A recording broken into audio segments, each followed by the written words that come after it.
ஓம் ஸ்ரீ குருப்யோ நமக. ஆத்ம போதம் ஸ்ரீ ஆதி சங்கரர். சுலோகங்கள் ஸ்ரீ ரமண மகர்ஷி வெண்பாக்களுடன். பஞ்சகோசாதி யோகேன தத்தன்மய இவஸ்திதः சுத்தாத்மா நீல வஸ்திராதி யோகேன ஸ்படிகோய தா. கோசங்களைந்து முதற் கூட்டுறவாலான் மாவு மாசில்லதே யாயினும் மவ்வவ் மய நேரே சருவு நீல படா திக்கலப்பா நிர் மலமாம் படிகம் போல ஒட்டா பொருள். ஸ்ரீரமணர். எந்த நிற துணியின் மீது கண்ணாடி வைக்கப்பட்டிருக்கிறதோ அந்த துணிக்கு ஏற்றவாறு நிறத்தை கண்ணாடி ஏற்றுக்கொள்ளும். அதேபோல் சுத்த ஆத்மன் எந்த உரையின் மூலம் இயக்கம் காட்டுகிறதோ அந்த உரையின் தன்மையை ஏற்றது போல் பார்க்கப்படுகிறது. ஆத்மா தூய்மையின் உறைவிடம். அது பரிபூரண தன்மை உடையது, எல்லாவித பந்தங்களுக்கும் அப்பாற்பட்டது. அத்தகைய பரிபூரண சுத்த சைத்தன்ய ஆன்மா அசுத்தமானதாகவும் கட்டுப்பட்டது போன்றும் ஏன் காட்சி தர வேண்டும் என்ற கேள்விக்கு இந்த ஸ்லோகத்தில் ஸ்ரீ சங்கரர் அழகிய முறையில் விடை தருகிறார். அழகியதொரு மேஜையின் மீது நீல நிறத்தில் உள்ள ஒரு மேஜை விரிப்பு விரிக்கப்பட்டிருக்கிறது. அதன் மீது ஒரு தூய கண்ணாடி துண்டு இருக்கிறது. கண்ணாடி துண்டிற்கு எந்தவித நிறமும் கிடையாது. நிறமற்ற அந்த கண்ணாடி துண்டு நீல நிற துணியின் மீது இருக்கையில் நீல நிறமாக தோன்றுகிறது. நிறமற்றிருந்த அது இப்பொழுது நீல நிறமாக காணப்படுவானேன்? நீல துணியுடன் அது தொடர்பு கொண்டு விளங்குவதால் ஏற்பட்ட இந்த மாற்றம் தற்காலிகமானது. ஏனெனில் அதை அங்கிருந்து எடுத்துவிட்டால் அது மீண்டும் சுய நிலையிலேயே காட்சி தருகிறது. அது மட்டுமல்ல, நீல நிற துணியுடன் தொடர்பு கொண்டிருந்த வேளையிலும் கூட அதனுடைய நீல நிறம் வெறும் தோற்றமே தவிர கண்ணாடியில் எந்தவித மாற்றமும் ஏற்படவில்லை. துணியின் நீல நிறம் கண்ணாடியில் ஏற்றி கூறப்பட்டது, அதாவது ஆரோபிக்கப்பட்டது. உண்மையில் துணியின் நீல நிறத்தால் அந்த கண்ணாடி எந்த விதத்திலும் பாதிக்கப்படவில்லை. நீல நிற துணியின் மீது வைக்கப்பட்டிருக்கும் அந்த நிறமற்ற கண்ணாடியை அந்த நிலையில் ஒருவன் பார்த்துவிட்டு அந்த கண்ணாடி நீல நிறமுடையது என்று கூறுவானேயானால் உண்மையில் அந்த கண்ணாடி நிறமற்றது. ஆனால் துணியின் சேர்க்கையால் அப்படி தோற்றம் அளிக்கிறது என்று அறிந்த ஒருவன் முன்னவனை பற்றி என்ன நினைப்பான்? ஐயோ பாவம், தற்காலிக தோற்றத்தை, பொய்யான தோற்றத்தை இவன் நிஜம் என கருதுகிறானே என அவன் அவனது அறியாமையை குறித்து கேலி செய்வான். மேற்கூறிய உதாரணத்தில் காண்பது போல் ஆத்மா தன்னளவில் தூயது, பூரணமானது. ஆனால் எந்த ஒரு சூழ்நிலையில் காணப்படுகிறதோ அந்த சூழ்நிலையின் குணாதிசயங்கள் ஆத்மனில் ஆரோபிக்கப்படுகின்றன. அப்பொழுது தூய சுயம் பிரகாச பரிபூரண ஆன்மா கட்டுப்பட்டது போல, அசுத்தமடைந்தது போலவும் அபூரணமானதாகவும் தோற்றம் தருகிறது. ஆத்மாவை பஞ்ச கோஷங்கள் மூடியிருக்கின்றன.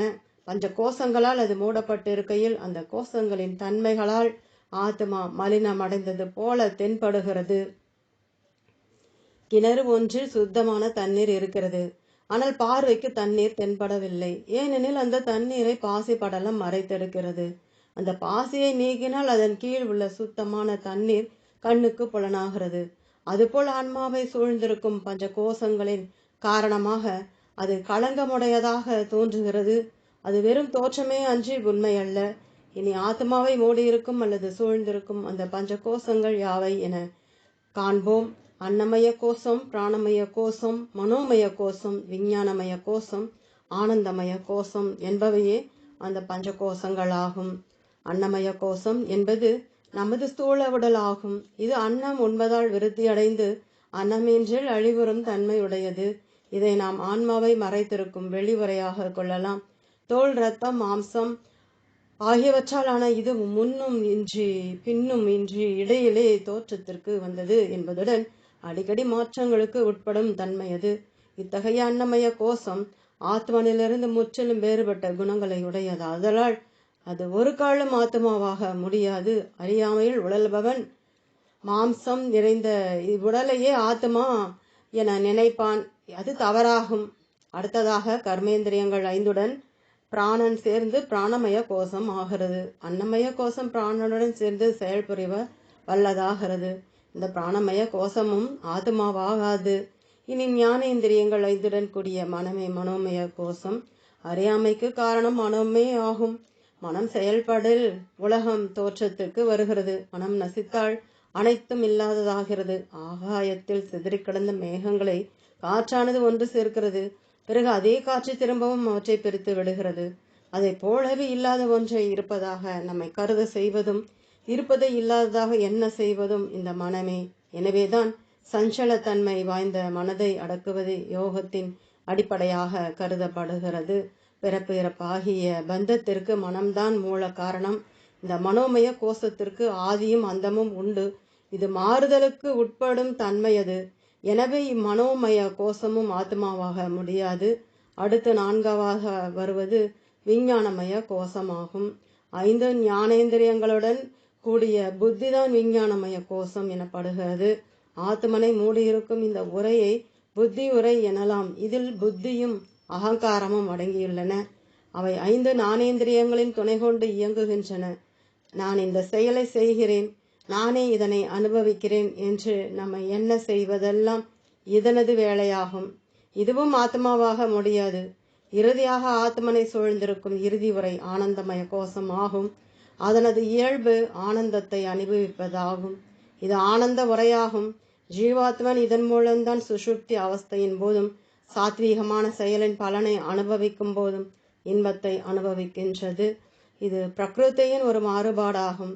அதில் பிரேமோதம் எனப்படும் விருத்திகள் அடங்கியுள்ளன. இதுவும் ஆத்மாவிலிருந்து வேறுபட்டதாகும். ஏற்கனவே சரீரத்தை ஸ்தூல சரீரம், சூட்சும சரீரம், காரண சரீரம் என 3ஆக பார்த்தோம். அவற்றில் ஸ்தூல சரீரத்தில் அன்னமய கோஷமும், லிங்க சரீரம் அல்லது சூஷ்ம சரீரத்தில் பிராணமய, மனோமய, விஞ்ஞானமய கோஷங்களும், காரண சரீரத்தில் ஆனந்தமய கோஷமும் உள்ளன. ஜாக்கிரா அல்லது விழிப்பு நிலையில் பஞ்ச கோஷங்களும் வேலை செய்கின்றன. சொப்பன அல்லது கனவு நிலையில் அன்னமய கோஷத்தை தவிர இதர 4ம் வேலை செய்கின்றன.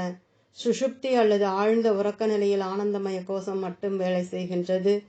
மேற்கூறிய பஞ்ச கோஷங்களிலிருந்தும் வேறுபட்டது ஆத்மா. அறியாமையால் பஞ்ச கோஷங்களின் குணாதிசயங்களின் ஆத்மனிலும் ஆத்மாவினுடைய சச்சிதானந்த நிலை அந்த கோஷங்களிலும் ஆரோபிக்கப்படுகின்றன. விவேகி உண்மையை உள்ளபடி அறிய வல்லவனாகிறான். தொடரும். ஓம்.